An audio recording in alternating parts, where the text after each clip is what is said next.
Bonjour à tous. Aujourd'hui, une vidéo, c'est le deuxième volet des petites connaissances euh, qu'il faut avoir en électronique. La dernière fois, on a parlé des résistances. Là, aujourd'hui, on va parler des condensateurs.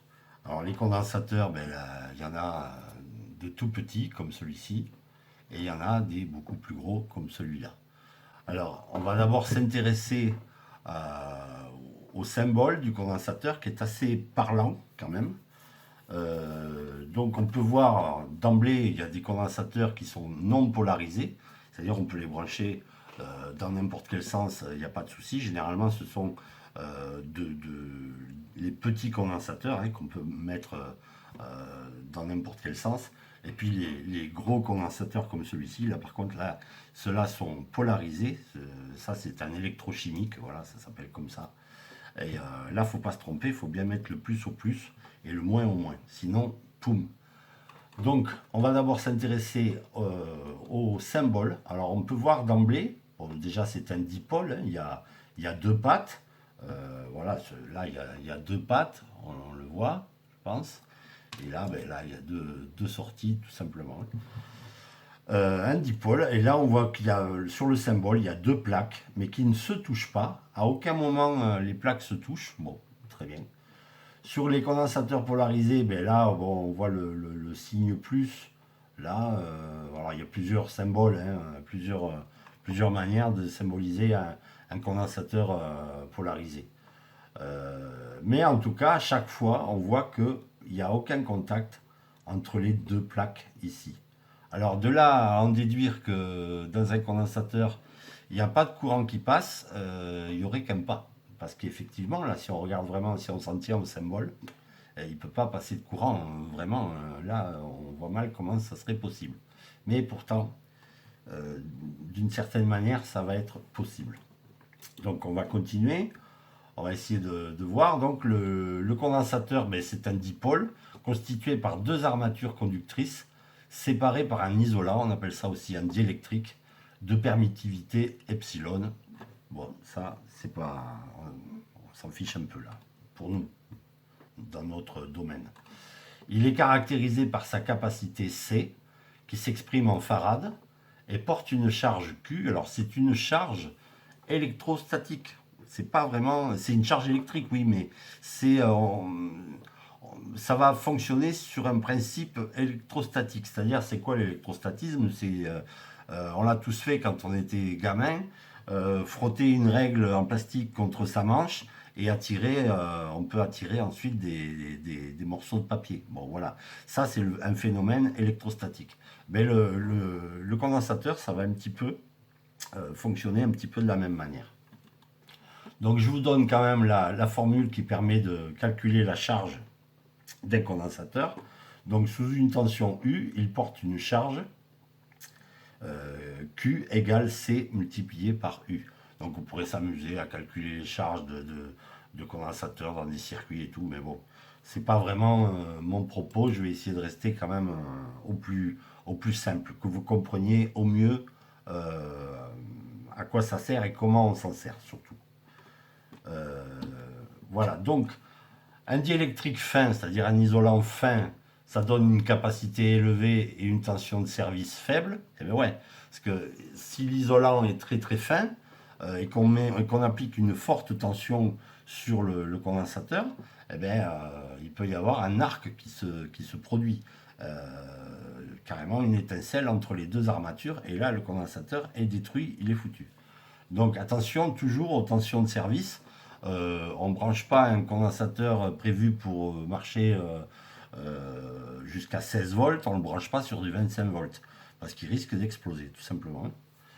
Par contre, un diélectrique épais, ça nous donne une capacité faible mais une tension de service beaucoup plus élevée, logique, normale.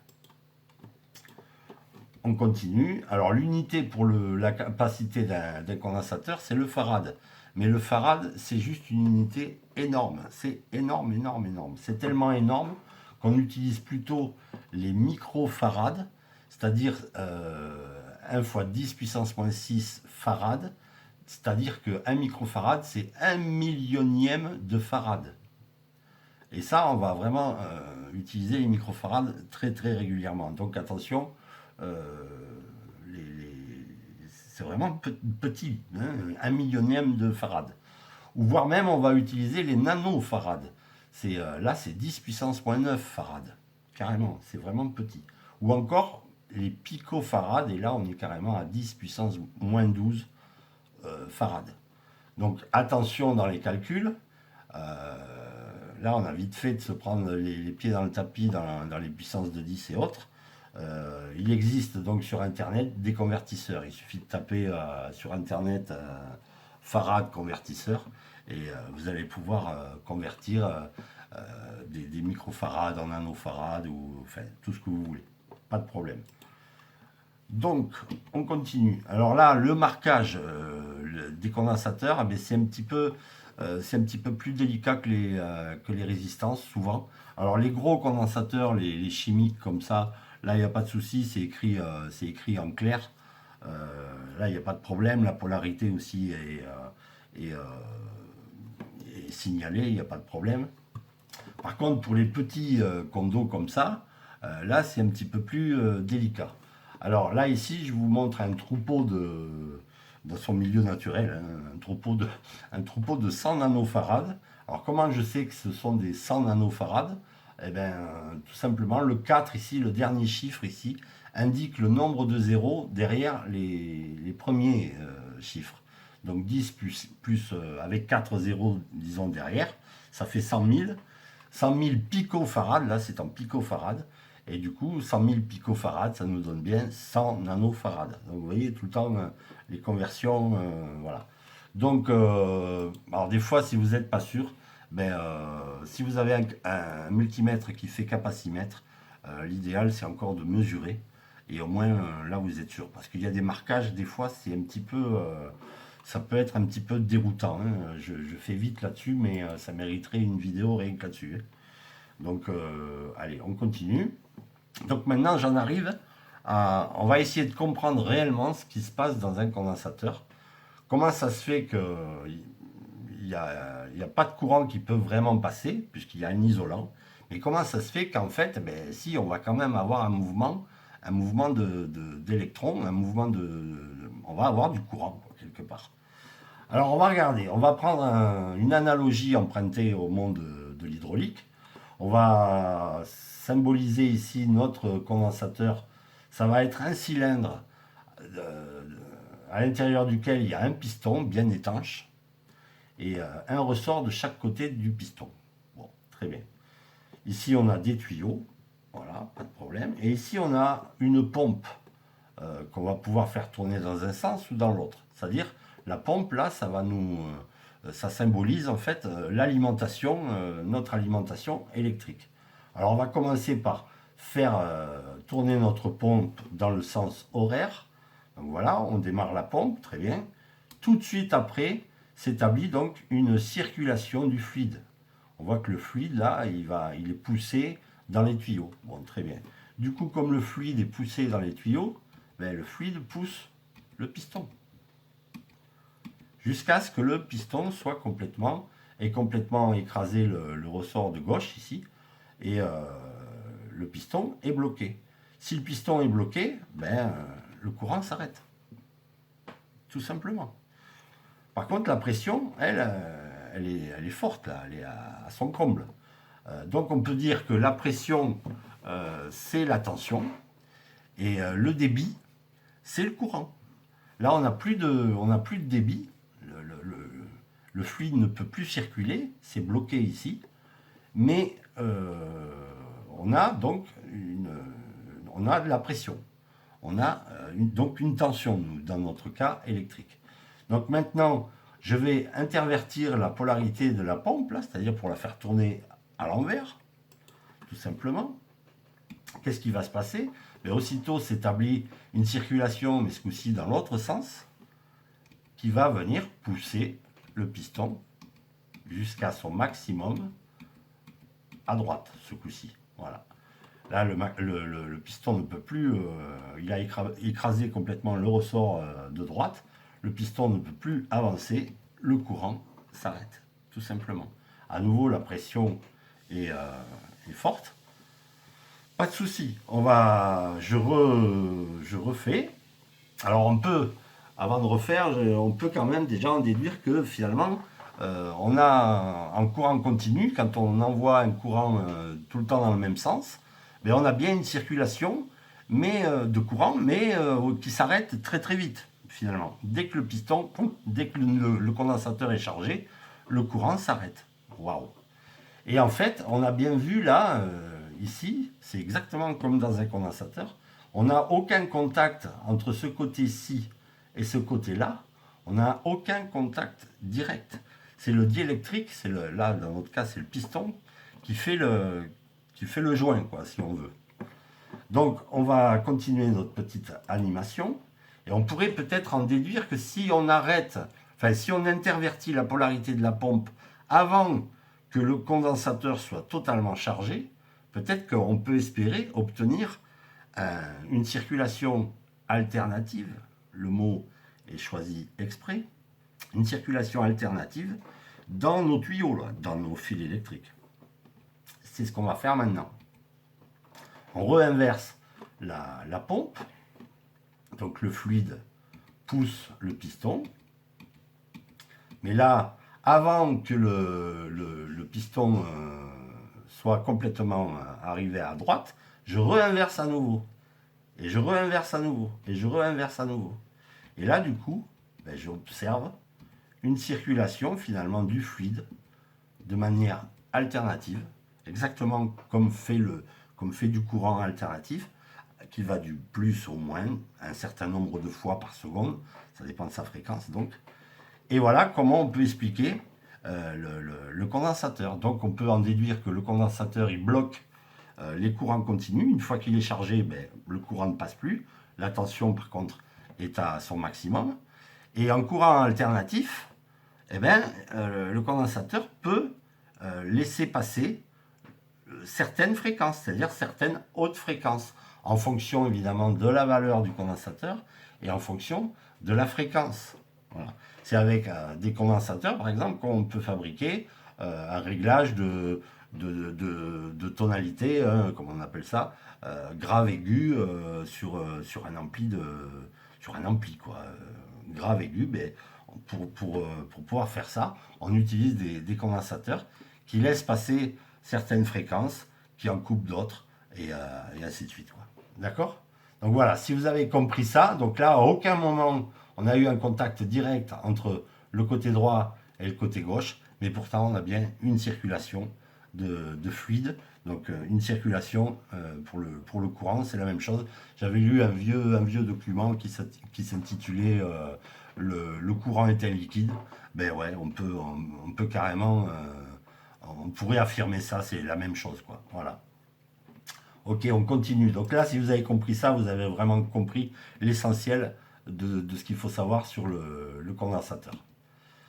Donc je vais quand même en profiter vite fait pour vous parler des assemblages de condensateurs. Alors tout ce qu'on a vu l'autre fois sur l'assemblage en série, en parallèle, au niveau des résistances, là c'est exactement la même chose, mais c'est le contraire. Voilà. C'est-à-dire que la formule, l'autre fois qui était valable pour les résistances en série, là on va s'en servir pour les condensateurs en parallèle. Ok? C'est-à-dire le condensateur équivalent de plusieurs condensateurs en parallèle, c'est la somme des condensateurs, des capacités, donc de toutes les capacités qu'on a. Et il ne faut pas s'étonner non plus de retrouver la formule de l'inverse, mais ce coup-ci pour les condensateurs en série. L'autre fois, cette formule-là, pour les résistances, on s'en servait quand c'était en parallèle. Mais là, on va s'en servir quand les condensateurs sont en série. Donc, l'inverse du condensateur équivalent, attention, l'inverse, c'est pour ça là j'ai entouré, l'inverse du condensateur équivalent est égal à la somme des inverses des condensateurs. Voilà. Alors l'autre fois, il y a pas mal de monde qui a trouvé, soit sur YouTube, soit sur le groupe, il y a pas mal de monde qui ont trouvé les fameux 10 ohms qu'il fallait trouver, mais certains, quand même, se sont trompés, ont voulu utiliser cette formule-là, alors que en fait, on n'avait pas vraiment besoin, mais bon, peu importe. Ils ont voulu utiliser cette formule-là, et ils ont oublié de faire 1 sur X à la fin, et du coup le résultat était complètement à côté. Voilà, mais enfin, beaucoup d'entre vous ont trouvé les fameux 10 ohms, et c'est très très très bien. Pas de souci. On continue. Il faut quand même que je vous parle vite fait de la constante de temps. J'ai hésité, mais pour être un peu complet, il faut que je vous en parle. La constante de temps, c'est quoi? Alors, c'est une lettre grecque, tau, égale R multiplié par C. Avec tau en seconde, R en ohm, C en farad. En farad. Le produit RC est la constante de temps d'un dipôle RC. Bon, très bien. Le temps nécessaire pour atteindre 63% de la tension maximale lors de la charge et 37% de la tension maximale lors de la décharge est appelé tau, constante de temps. Et on peut dire qu'à 5 fois tau, 5 fois cette constante de temps, le condensateur est chargé à 99,3%. Et ça, on va pouvoir le démontrer sur LT-Spice, là, tout de suite, maintenant. Alors, sur LT-Spice, j'ai fait un petit circuit très simple, une alimentation qui me délivre 10 volts, une résistance de 1 kΩ, un condensateur de 10 microfarads. Voilà. J'ai mis en place une directive de simulation qui va durer 150 millisecondes. En 150 millisecondes, avec la constante de temps qu'on va avoir ici, on va avoir le temps de... On va bien voir les courbes que ça va nous donner. Donc je lance la simulation. Ici, je vais poser ma sonde pour avoir la tension à ce point-là, en fonction du temps. Et on voit que, eh ben, au départ, on est à 0 volts. Et la tension monte, monte, monte, monte assez rapidement. Bon, très bien. Maintenant, je vais regarder la même chose, mais au niveau du courant qui passe dans le circuit. Et là, on voit que au départ, le courant est fort. Il n'est pas non plus énorme, hein, il est à 10 milliampères parce qu'il y a la résistance. Là. La résistance, maintenant qu'on sait à quoi ça sert, on se doute bien qu'elle est là pour limiter le courant au moment de la charge du condensateur. Si elle n'était pas là, le condensateur se chargerait quasiment instantanément.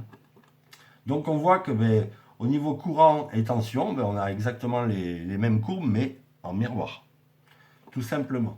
On va essayer de voir tôt là, ce dont je viens de vous parler. Alors pour bien le voir, je vais prendre un marqueur que je vais venir déplacer ici.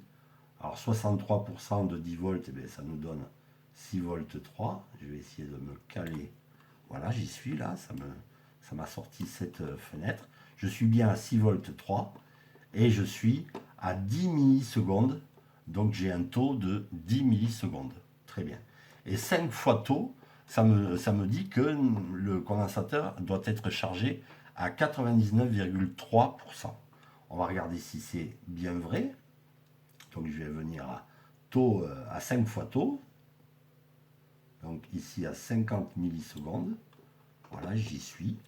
Et on regarde ici, et là j'ai bien 9 volts 93, c'est-à-dire 99,3% de 10 volts.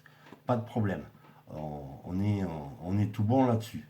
Qu'est-ce qui se passe maintenant, par exemple, si je change cette résistance ici, et que je mets au lieu de 1 kΩ, je mets 500 ohms? Eh bien, le condensateur va se charger 2 fois plus vite, tout simplement. On va le vérifier. Donc là, il faut peut-être, voilà. Donc je reprends et là on voit que ça va 2 fois plus vite.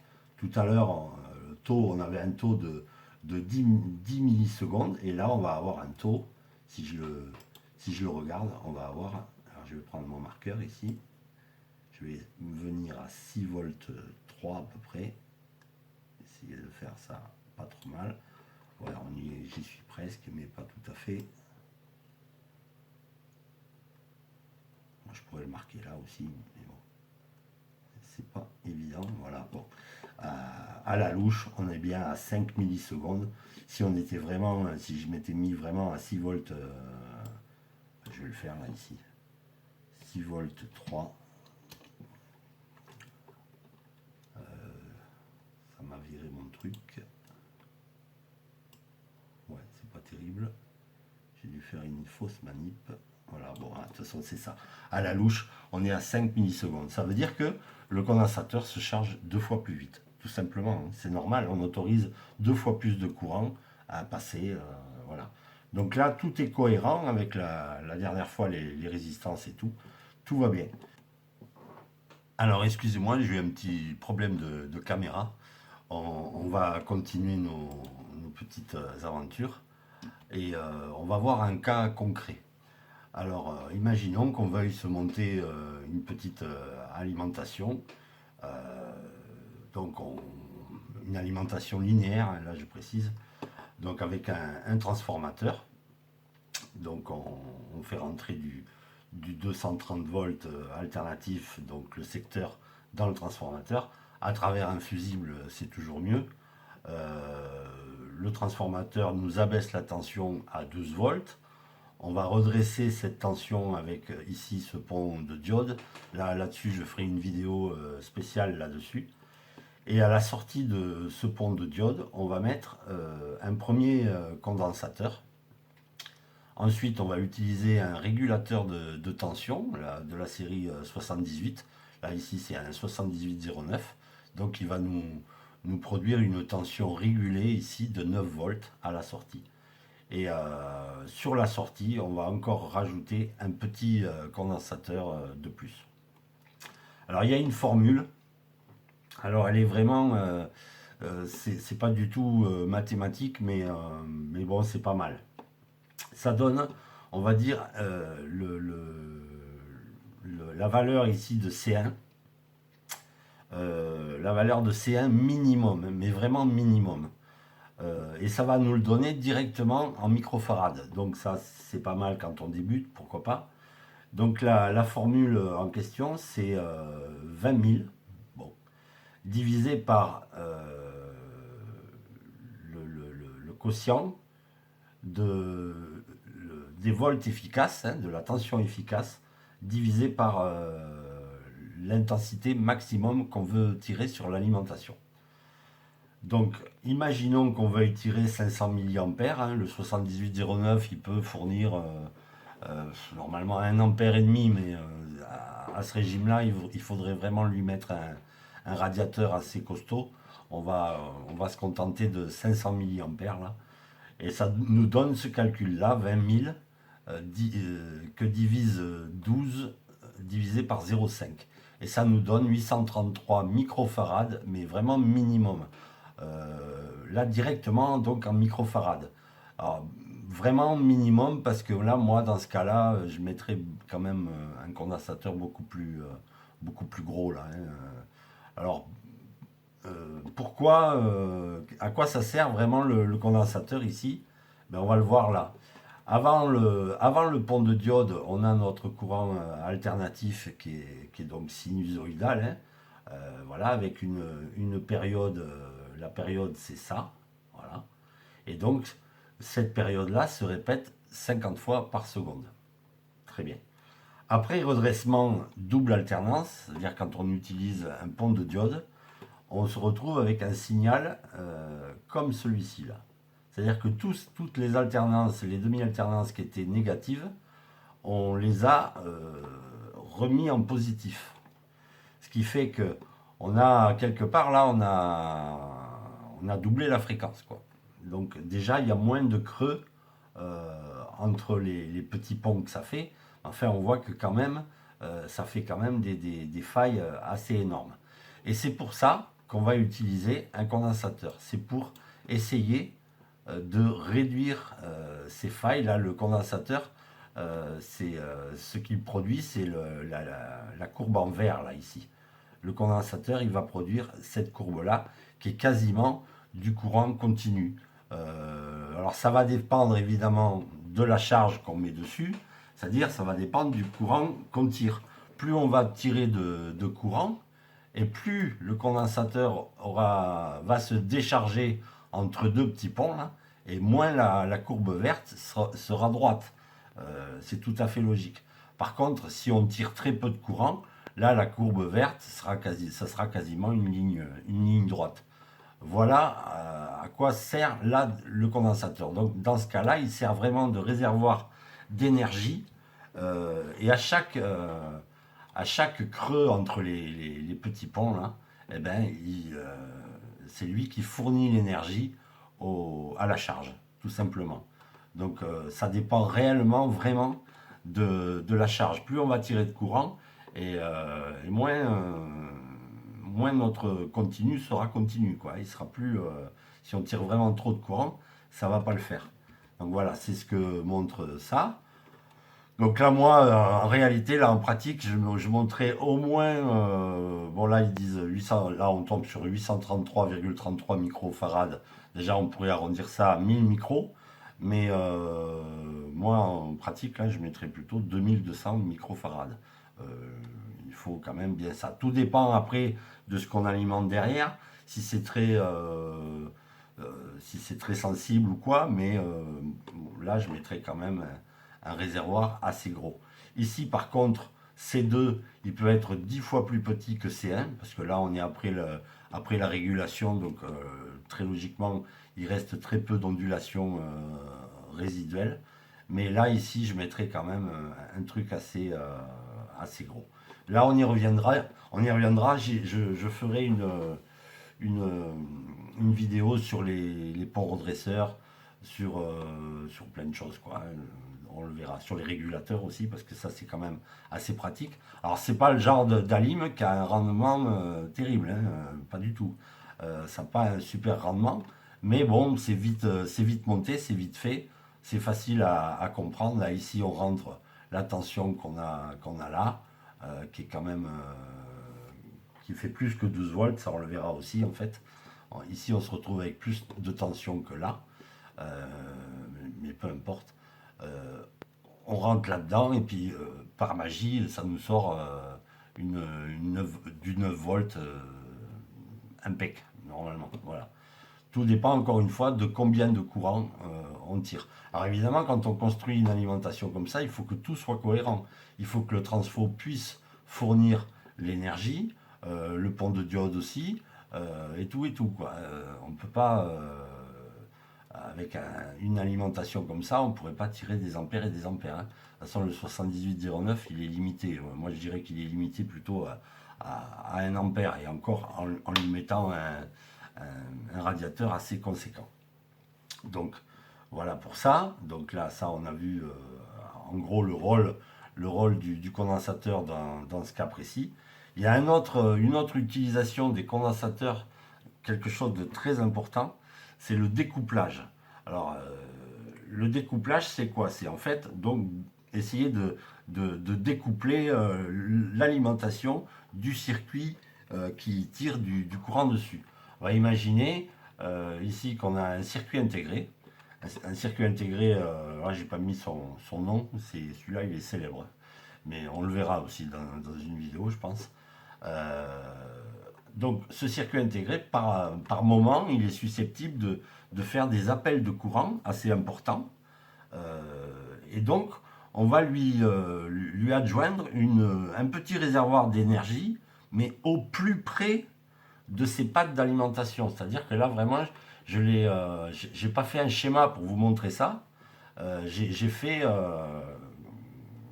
vraiment, j'ai représenté le circuit intégré et le condensateur tel que à l'endroit même où on le mettrait, c'est-à-dire vraiment au plus près des pattes.